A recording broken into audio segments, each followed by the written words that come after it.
That moment, that beautiful, highly anticipated moment when you log into your 401k account and you see it, that six-figure milestone. You Yeah. hit it. You've done the hard work, right? You've saved diligently, and now you can finally start, dreaming about those golden years. Mm-hmm.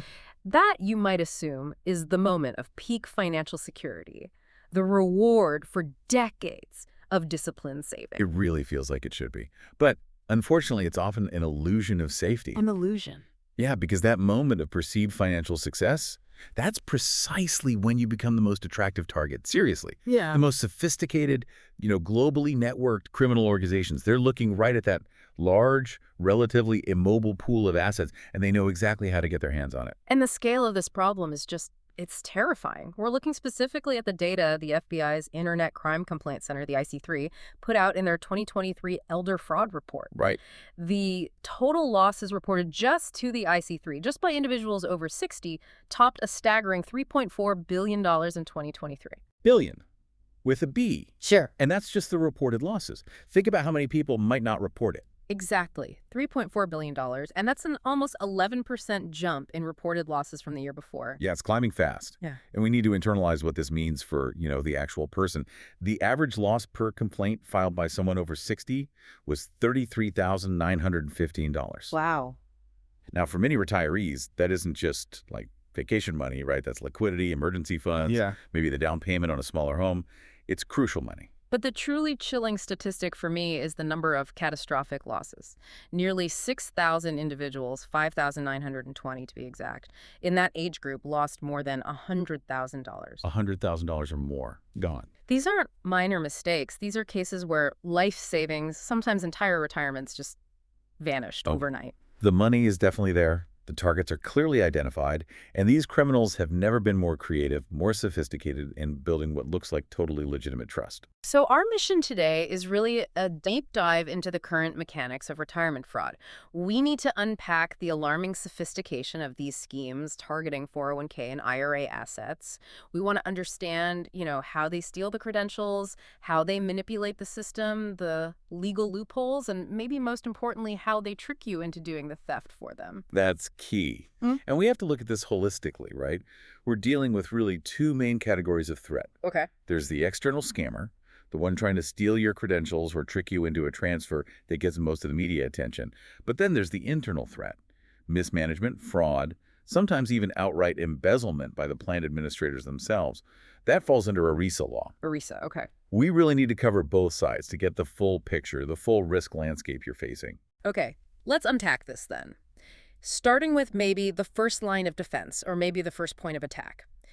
Your employer's email system, and how criminals are using it like the ultimate Trojan horse.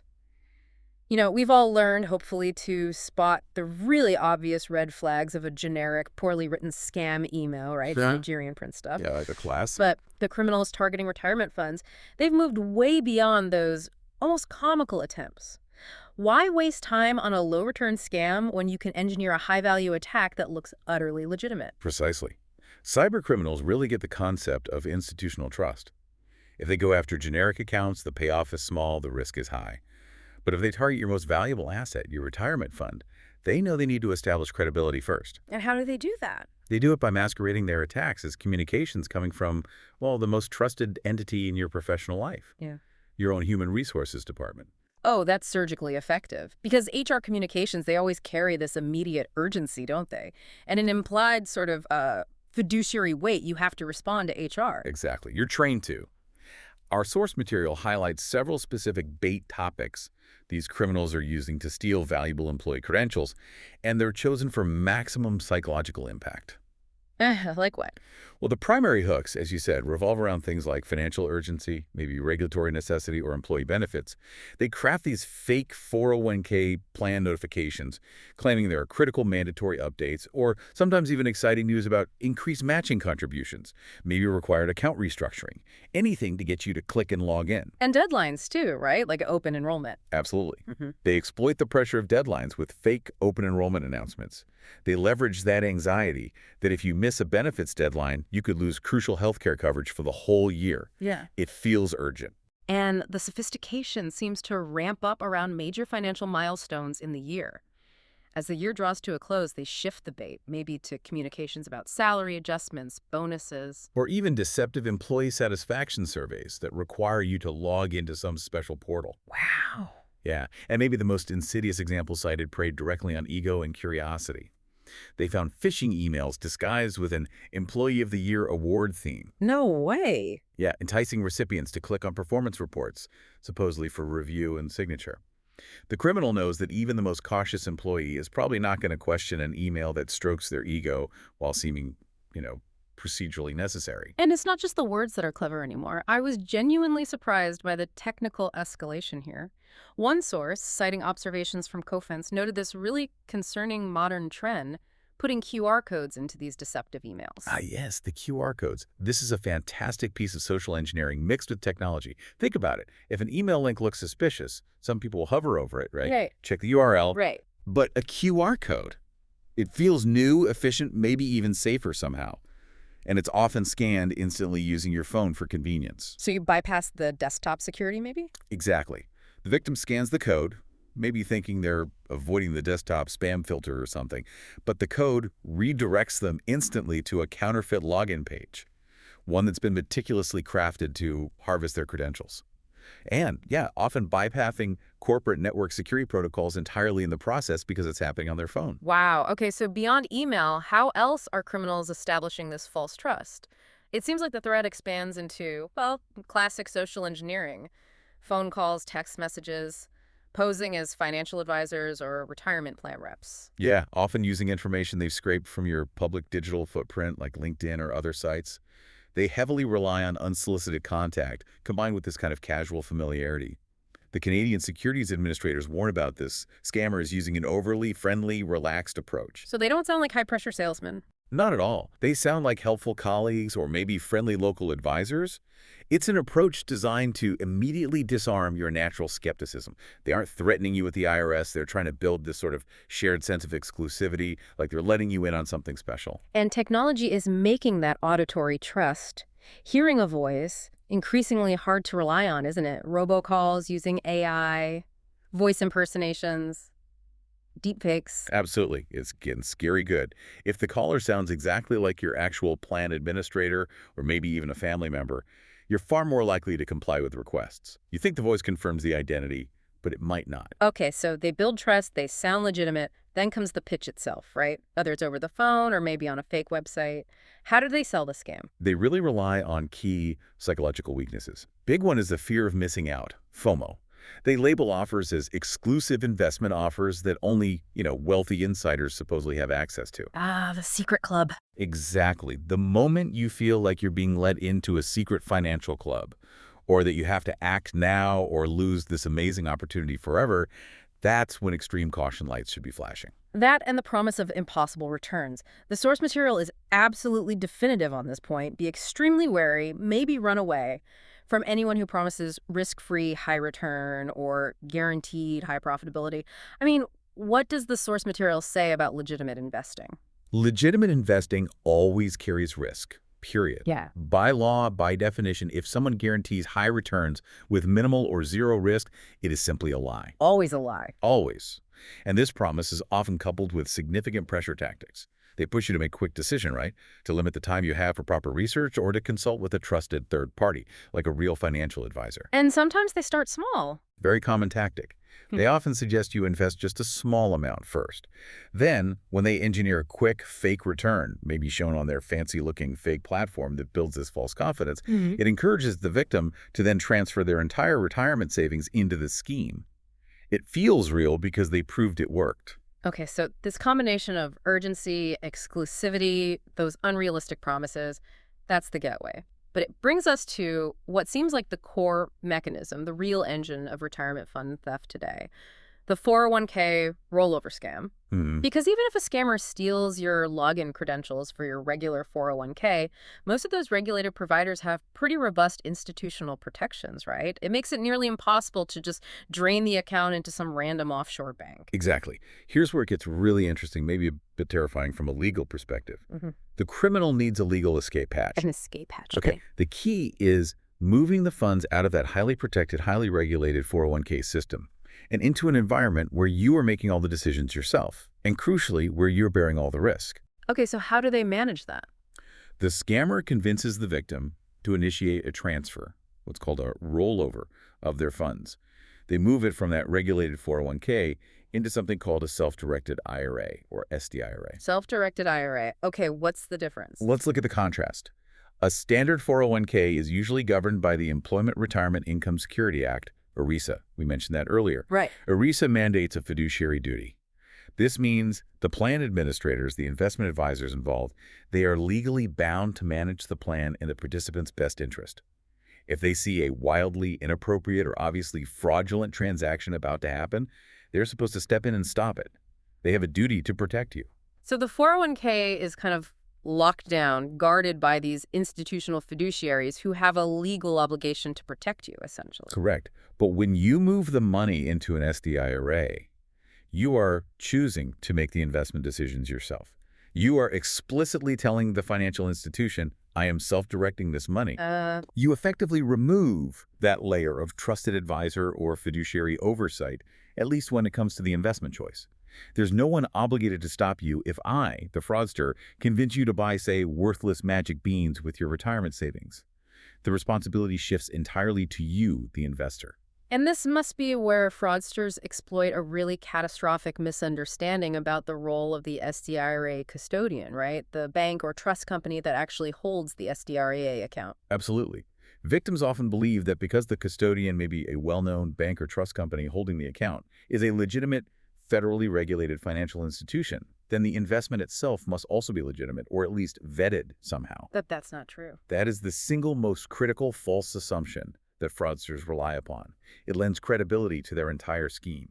The Utah Division of Securities and many other regulatory bodies explicitly warn SDIRA custodians do not provide investment products, they do not provide investment advice, and most critically, they do not evaluate the quality or legitimacy of any investment or its promoters. So the bank holding my SDIRA money has zero responsibility if I decide to use that money to buy, I don't know, fake gold coins from a scammer. They're just holding the bag. Precisely. They are basically the record keeper. Right. They confirm the funds were received, they administer the account according to your specific instructions, but they have no due diligence obligation regarding the actual asset itself. Mm-hmm. Fraudsters deliberately misrepresent this.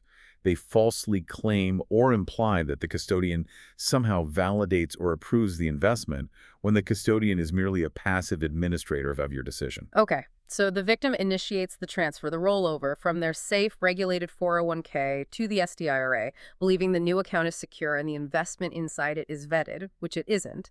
And the method of transfer itself, you mentioned, even in our digital world, presents this weirdly physical vulnerability. It's a classic example of sort of institutional inertia creating a security gap. One source highlighted that 401k rollovers, especially maybe between different providers, still frequently happen using old-fashioned paper checks. Really? Paper checks for potentially huge sums. Yes. This creates a vulnerability where the check, often for hundreds of thousands of dollars, is just sent via regular mail. It can be intercepted, the signature can be forged, and it can be fraudulently paid out to the criminal before the victim even realizes the check should have arrived. That is shockingly low tech for such a potentially high-value theft. It seems archaic. It is, but it happens. So once the money is safely moved into the SDIRA, that self-directed, unsupervised environment, the criminal moves in with the final pitch, getting the victim to actually purchase the phony investment using the SDIRA funds. And what are the classic fraudulent investments they push once the money is isolated in that SDIRA? Well, the examples cited are often complex or sort of unregulated assets, things that are hard for average people to understand or verify. Victims are tricked into buying phony commodities, maybe foreign exchange contracts, FX, through fake online platforms. Fake platforms. Yeah, these platforms are designed to look incredibly convincing. They might even show fabricated quick gains initially to encourage the victim to invest more, maybe even liquidate other real assets to pour into the scam. Another notorious example is wildly overpriced gold coins, often pitched as a super secure, inflation-proof retirement asset. And the ripoff on those physical assets, like the coins, is just astronomical, isn't it? It's unbelievable. The CFTC source noted that in the case of gold coins, fraudsters often charge victims 100 to 300 times the actual market value. So you might receive a few actual ounces of gold, which you paid, say, hundreds of thousands of dollars for from your retirement account, and it's virtually worthless compared to the amount you spent. You think you bought a safe haven, but you bought almost nothing. Exactly. And then finally, there's the exit scam. When the victim eventually tries to withdraw their supposed profits from the fake online platform, or maybe sell back the overpriced coins. Let me guess, more fees. You got it. They get hit with requests for special fees or taxes to withdraw. These fees are, of course, just another final attempt to bleed more money out of the victim, presented under the guise of legitimate financial friction. They try to convince the victim to pay just one last time before the criminal completely disappears, shuts down the website, and vanishes with the original investment. Okay, let's pull back a bit now and look at the broader landscape of this exploitation, because the SDIRA rollover mechanic, while incredibly sneaky, is just one advanced tactic they're using. The FBI data really confirms that investment scams were the single costliest crime type for folks over 60 in 2023. It totaled over $1.243 billion in losses from more than 6,400 complaints. Yeah, the numbers are huge. And we absolutely cannot discuss modern investment fraud without addressing the central role of cryptocurrency. It's everywhere in these scams now. How big is it in this context? The FBI reported over 15,000 complaints just from the over 60 age group involving crypto, totaling over $1.1 billion in losses. Now, what's really crucial to grasp here is that the largest portion of those crypto losses, roughly 64%, come directly from investment scams that are using crypto as the promised vehicle for explosive, unbelievable returns. And what's fascinating and frankly utterly heartbreaking is how these crypto investment scams often start. The source material really emphasizes this. Many don't begin with the financial offer at all. No, they often begin as socially engineered confidence scams or even romance scams. Romance scams leading to crypto investment fraud. Yes, the scam only evolves into the investment pitch after emotional trust has been painstakingly built up, sometimes over weeks or months. The criminal is playing the long game, developing a fake personal relationship specifically to gain access to that retirement money later on. The crypto is just the tool for the final theft. That's really disturbing, exploiting emotional vulnerability to get to the retirement funds. It is. And beyond these very targeted, sophisticated digital platforms and social engineering schemes, the more traditional external threats persist too, constantly probing for weaknesses. We still see high-volume bot attacks. Bot attacks. Yeah, basically automated scripts using thousands, maybe millions, of stolen login credentials bought cheap on the dark web in a coordinated attempt to identify and compromise victims' online accounts through brute force. The sheer volume means they'll eventually find working logins. So just guessing passwords on a massive scale. Pretty much. It remains a massive enabler of all kinds of fraud. And even if they can't get directly into your 401k account, if a scammer has successfully convinced you to trust them through, say, one of those romance or confidence scams, They can just ask you for the money. they are, as one source put it, happy to convince their victims to make loans or direct withdrawals from their accounts themselves and then just hand the money over. The victim is convinced they're helping a loved one in distress or maybe resolving some urgent tax issue or legal problem that requires immediate cash. They willingly give the money away. Okay, so we've covered the external attackers, the scammers coming from the outside. Now we need to make that crucial pivot you mentioned earlier to the internal threats, fraud committed by the plan administrators themselves. This gets into that ERISA law territory, right? Exactly, the Employment Retirement Income Security Act, ERISA. When we talk about ERISA, we're really talking about the foundation of retirement plan integrity in the U.S., aren't we? It fundamentally establishes that plan administrators have a fiduciary duty. What does that mean in simple terms? It's a legal and ethical obligation. It means they must manage the plan solely in the participant's best interest, not their own interest, not their company's interest, but your best interest as the saver. So if they violate this duty, that constitutes internal 401k fraud or at least severe mismanagement. Correct. Let's define that fiduciary duty simply. It means the administrator must act solely in your interest. For example, if an administrator chooses a particular investment fund for the plan because it pays them a higher commission or fee, but it's actually a poor or overly expensive choice for the investor compared to other options, that is a clear violation of fiduciary duty. Okay. And the examples of these ERISA violations, they seem pretty common, even if they're often complex to detect because they're buried deep within, like, the plan documents or fee disclosures. Exactly. They can include things like charging excessive administrative fees way above market rates, offering poor or expensive proprietary investment options funds run by the administrator's own company that primarily benefit the company, not the savers, Okay. high or redundant record-keeping fees, Yeah. and in the most extreme cases, just outright embezzlement, stealing money directly from the plan. And the insidious thing about this internal fraud, this mismanagement, is how difficult it often is for the average investor, the average employee to even spot it, right? Absolutely. One source, looking at class action lawsuits, notes that many victims naturally just chalk up excessive fees to a poorly performing investment. Ah, so they think the market was just bad or their fund didn't do well. Exactly. They don't realize the underlying problem is active mismanagement or even theft through inflated costs hidden in the fine print. They assume the low returns are just market conditions, when in reality the administrator might be siphoning off potential returns through opaque fees that really compound and add up over decades. So you're essentially paying this hidden tax on your own savings, and it's benefiting the administrator or the provider, not you. That's a good way to put it.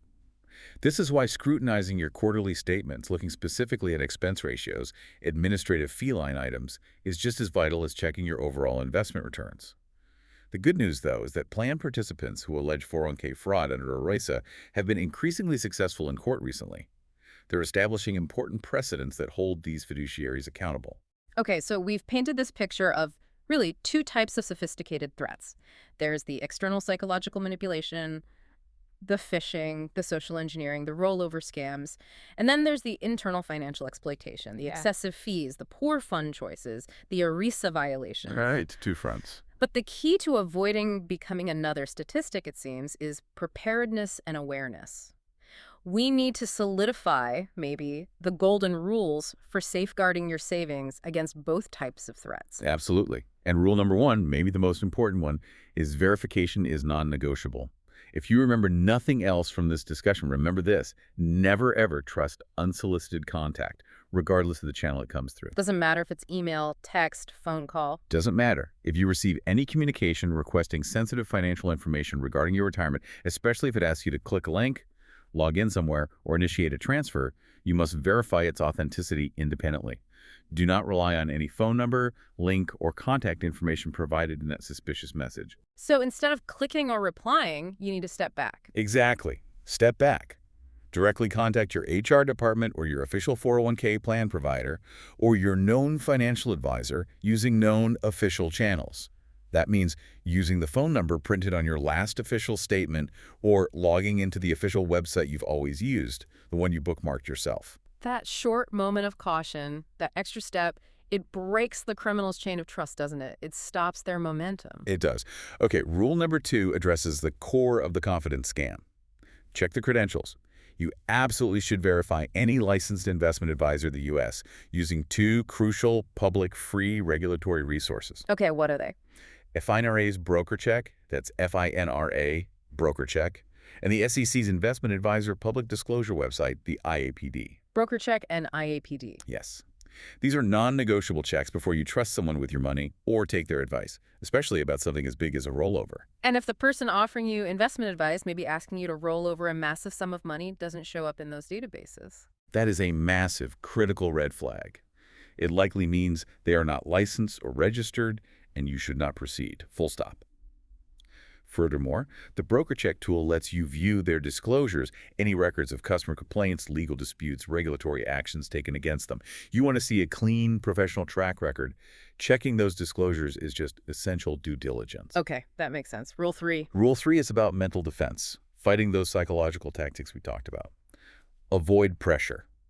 Never, ever accept investment decisions when you feel pressured or rushed, especially if there's a tight deadline being driven solely by the seller. Right, that FOMO thing again. Exactly. The moment they use language like this is a timely opportunity or this offer closes tomorrow, they're almost certainly just trying to create FOMO to short-circuit your critical thinking. They want to prevent you from doing that research, making those calls, running those broker check searches. Slow down, basically. Slow down. And rule 4 is the simplest, yet maybe the hardest for people to accept sometimes because, greed can be a powerful motivator. Guaranteed returns are a lie.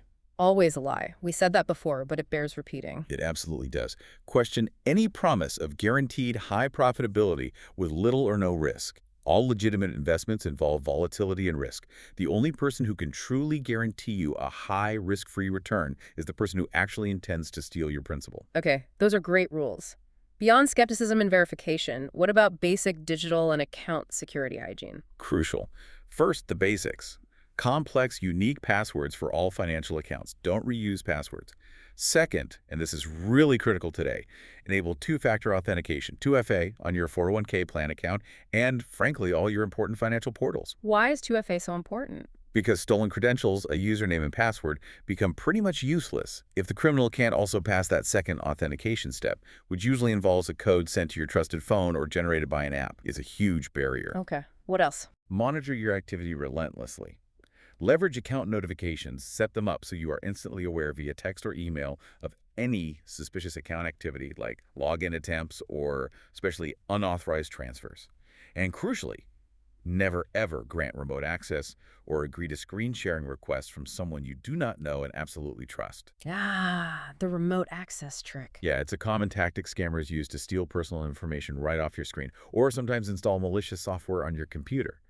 They often do it under the guise of like installing exclusive investment software for you or running a diagnostics check on your system. Just say no. Got it.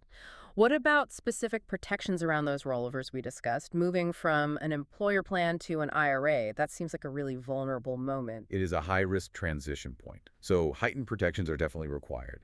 First, before moving those funds, seriously consider consulting with a fiduciary advisor, ideally a fee-only planner, who is paid only by you, not by commissions on products they sell you. Discuss your options, verify the legitimacy and suitability of the receiving institution.